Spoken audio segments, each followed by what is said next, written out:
मेरे चैनल के सी क्रिप्टो में आप सभी का स्वागत है। आज के वीडियो में हम क्रोनोस नोड एनएफटी प्रोजेक्ट के जो मैकेनिज्म है उसके बारे में बात करने वाले हैं।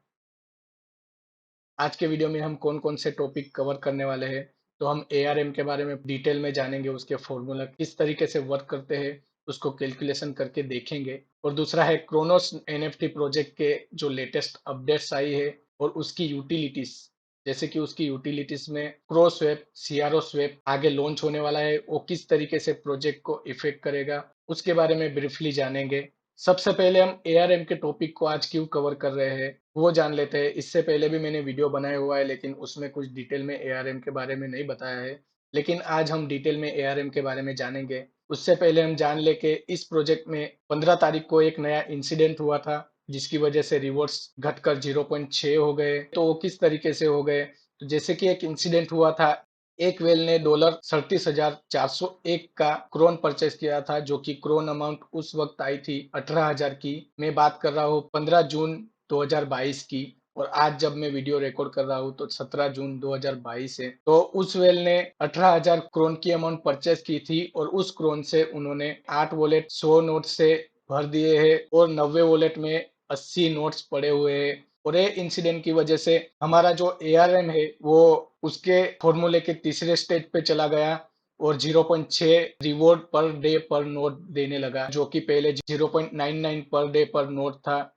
तो इससे प्रोजेक्ट पे क्या इफेक्ट होने वाला है, और डेवलपर्स ने इसका सोल्यूशन किया या फिर फॉर्मूला को चेंजेस करने की कुछ कोशिश की या नहीं की, उसके बारे में, और एआरएम किस तरीके से वर्क करता है उसके बारे में हम डिटेल में जानेंगे। उसी हिसाब से कल के दिन रिवॉर्ड मिला था 0.54260 क्रोन पर डे पर नोड, और आने वाले दिन के लिए यहाँ पे रिवॉर्ड दिखा रहा है 0.56558 क्रोन।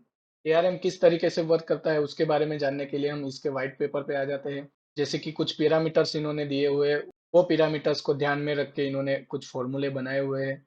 वो फॉर्मूले में 3 कंडीशन है, वो कंडीशंस कब अप्लाई होगी और किस तरीके से फॉर्मूला वर्क करेगा, और ये फार्मूला का यूज करके किस तरीके से एआरएम वर्क करेगा वो दिखाया गया है। तो हम सबसे पहले जानते हैं पैरामीटर पी के बारे में। P is equal to amount of crown rewards in node wallet.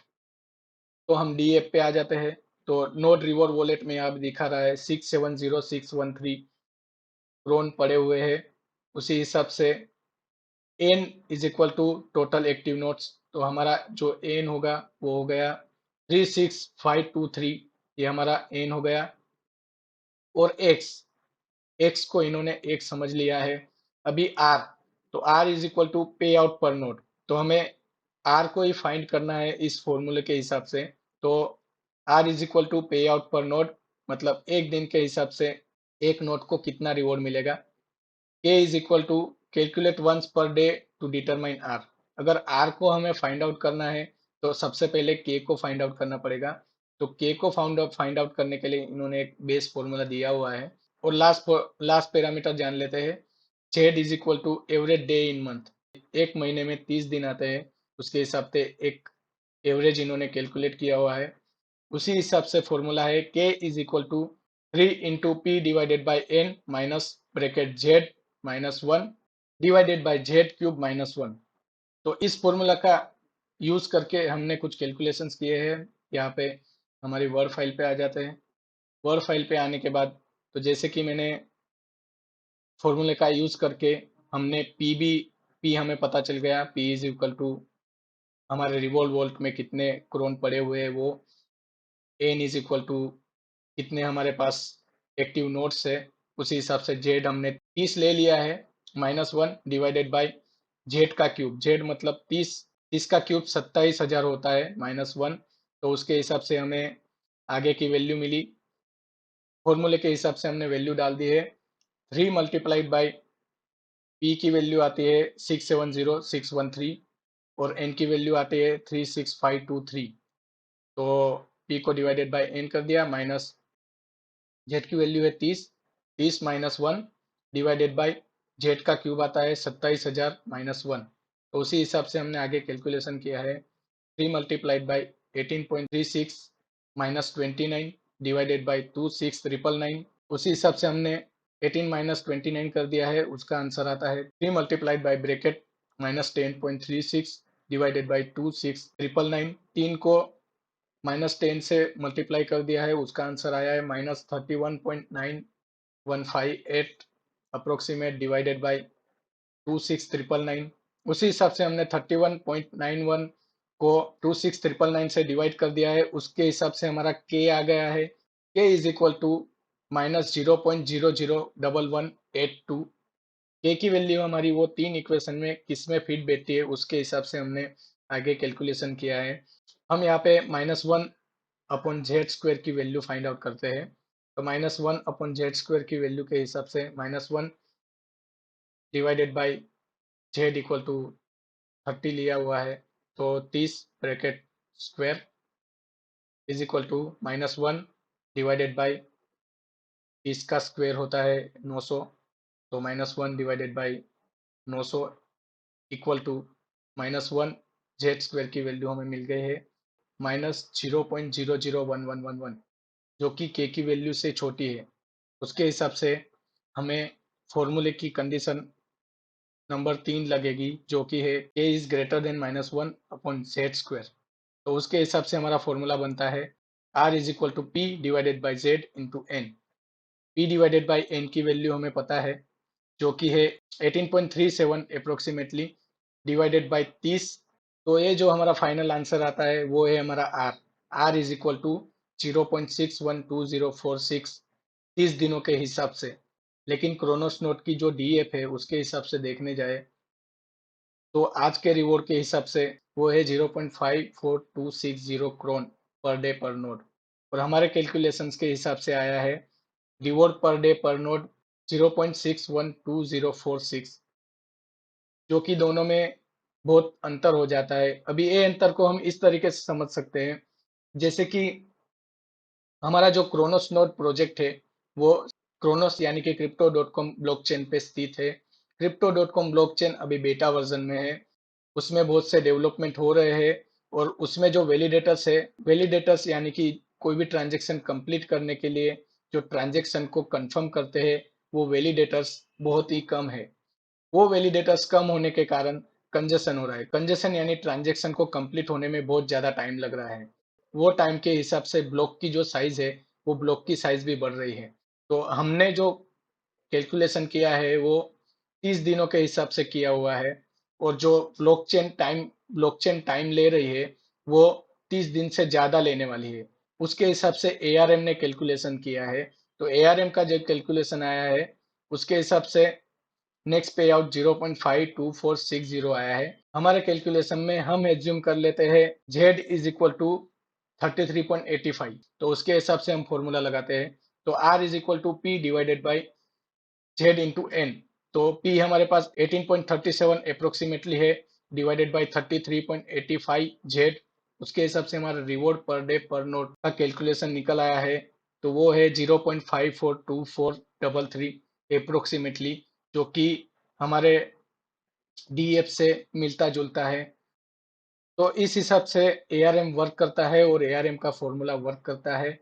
उस हिसाब से हमें आगे रिवॉर्ड्स दिए जाएंगे। जैसे ही एक्टिव नोड्स बढ़ते जाएंगे वैसे ही क्रोन जो नोड वॉलेट है उसमें क्रोन की संख्या है उसके हिसाब से पे आउट घटेगा और बढ़ेगा भी। चलिए अब टॉपिक नंबर 2 पे आते हैं, Kronos NFT project latest update and utilities. तो जैसे कि हम इसकी अपडेट जानने के लिए हम इसके डिस्कॉर्ड चैनल पे आ गए हैं। पहले हम 15 तारीख की एक अनाउंसमेंट देख लेते हैं जिसमें एआरएम उसके फॉर्मूले के तीसरे केस पे आउट पे वर्क करने लगा है, और एआरएम एकदम परफेक्टली वर्क कर रहा है। जिस तरीके से उन्होंने मैथमेटिकली उसको डिज़ाइन किया है उस तरीके से अच्छे से काम कर रहा है। लेकिन फिर भी इन्होंने एक मीटिंग रखी हुई थी अपने डेटा साइंटिस्ट और मैथमेटिशियंस के साथ, और इन्होंने बताया है कि फॉर्मूला को और अच्छे से डेवलप करेंगे और अच्छी रिवॉर्ड सिस्टम बिल्ड कर पाए उस पर काम करेंगे। अब आगे जानते हैं क्रोनोस नोड में कौन सी अपडेट आई है।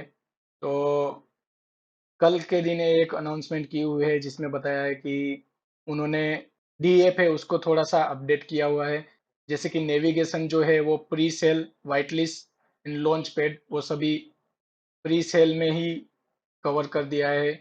अगर हम डीएफ पे जाएंगे तो डीएफ पे जाने के बाद प्री सेल पे अगर हम क्लिक करेंगे तो वाइट लिस्ट और लॉन्च पैड दोनों एक ही साथ में मर्जिंग कर दिया है।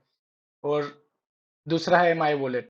माई वॉलेट में आपको आपने जो नोट्स परचेज किए हैं उसकी इमेजेस दिखाएगा और उसके स्टेटस के बारे में बताएगा, जैसे कि वो लॉक है, लिस्टेड है, स्प्लिट है, हाईजेक है या नहीं है।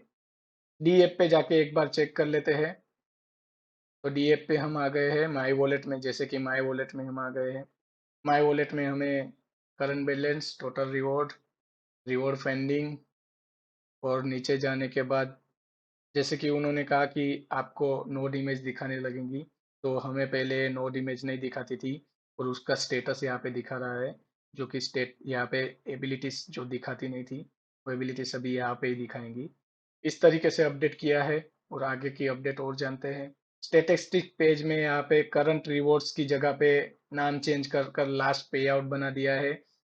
नेक्स्ट पे आउट एस्टिमेट का एक नया कॉलम आया है, जहाँ पे आपको दिखाएगा कि आपका नेक्स्ट रिवॉर्ड क्या हो सकता है।